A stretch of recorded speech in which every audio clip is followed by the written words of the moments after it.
È stata scarcerata nel pomeriggio la mamma 41enne di Mogliano Veneto, arrestata domenica con l'accusa di aver tentato di uccidere la figlioletta di neppure 3 anni gettandola dal terrazzo di casa. Il GIP ha accolto l'istanza del difensore della donna, l'avvocato Anna Zampieron, secondo cui il regime carcerario la 41enne era rinchiusa alla Giudecca è incompatibile con le difficoltà di natura psicologica in cui versa la sua assistita, le stesse che l'hanno spinta a fare ciò che ha fatto, senza, aggiunge l'avvocato, rendersene conto.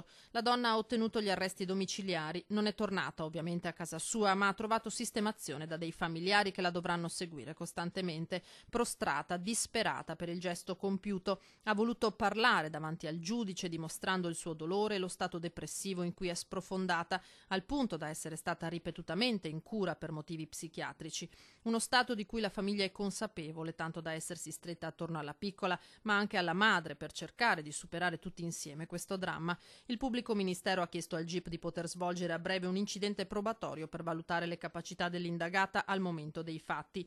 Intanto la bambina, ricoverata in chirurgia pediatrica al Cafoncello, si sta velocemente riprendendo e ieri ha ricevuto la visita delle suore della scuola materna che frequenta. Ci si adopera per farle superare i traumi fisici ma anche quello psicologico, così da ridurre al minimo i segni che questo episodio lascerà su di lei.